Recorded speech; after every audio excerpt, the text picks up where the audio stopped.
Hi everybody. I'd like to do a review of Assimil's European Portuguese for French speakers. Like other courses, I've finished all 100 lessons and I've also finished all the exercises. So I feel pretty confident that I can talk about what is in this book and give you a pretty good idea. So obviously, first thing to note is this book is for French speakers. So all of my answers are in fact in French.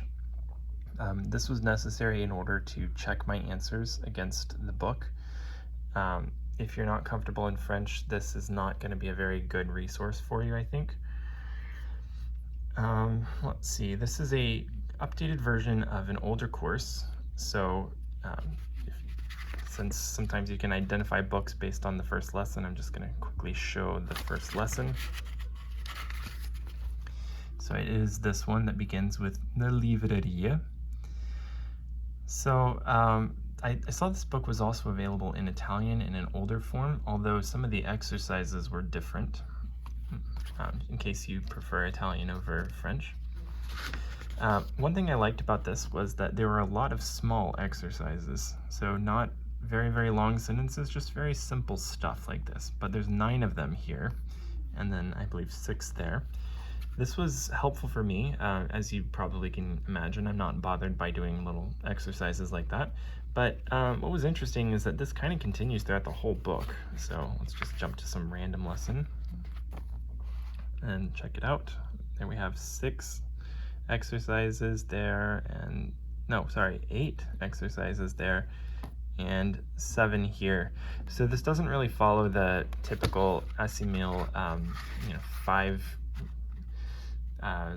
exercise 1, 5 exercise 2. So structure of the course is basically the first 21 lessons or so are going to be just introduction to Portuguese. Where does the pronoun go? How do I say I am, you are, he is, etc. Question words, those sorts of things. You'll get a little bit of vocabulary, and then when you get to about lesson 22 all the way to 28, the structure of the course kind of changes, and you start doing one verb conjugation type, or it's a focus on that verb conjugation type for the 7 lessons. So based on this one, this was probably the preterite,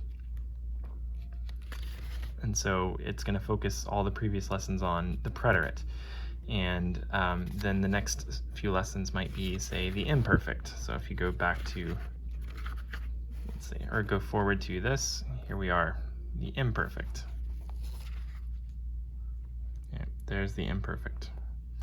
So this kind of made lessons a little too predictable, because you kind of understood that whatever the exercise was, it would probably be using the imperfect. So you can see here in the imperfect, era, estava, and so on. So I felt like that made it a little too easy, and it also made it a little less natural, but overall it was not a big deal. I didn't think too much of it.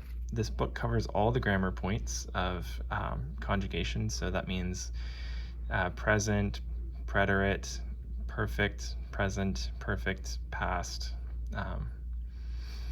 all that good stuff. The subjunctives, the future subjunctive, the past subjunctive, conditional, present subjunctive, all that, and how to use them together. I was surprised at how often the future subjunctive comes up, because that doesn't even exist in French, doesn't really exist in Italian, and doesn't really get any usage in Spanish. So the fact that it's preserved in Portuguese was very interesting to me. Anyway, so this goes on for quite a while, and then somewhere along the way, I think probably in the 80s, they just moved to normal lessons. Proverbs rather. Yeah,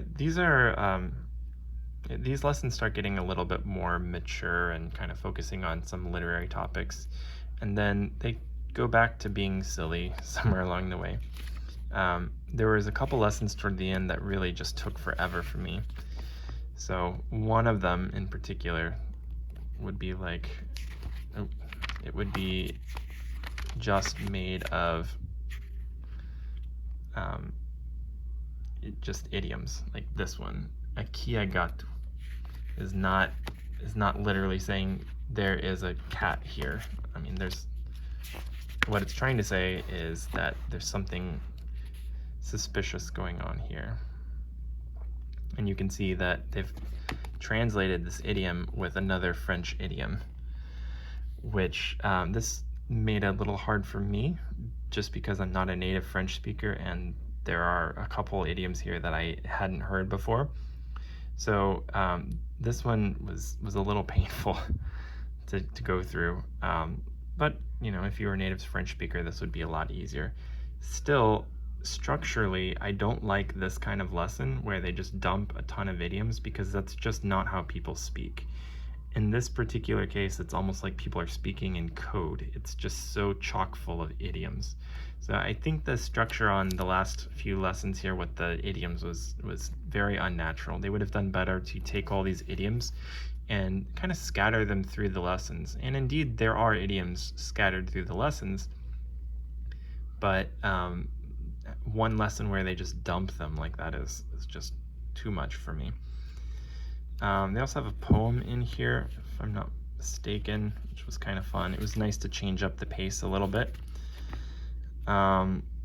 Overall, I enjoyed the course.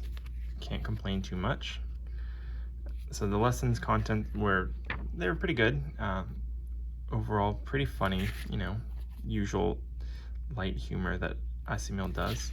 This book has a misprint, which kind of frustrated me. You see that 473, 470. Actually starts a couple pages back here, I think. Yeah, 469, 472. It took me a while to figure this out because the dictionary goes from F to G, and you think nothing of it when you're just looking quickly. And then it goes from G to H, and you think nothing of it. I, and then it goes back to F.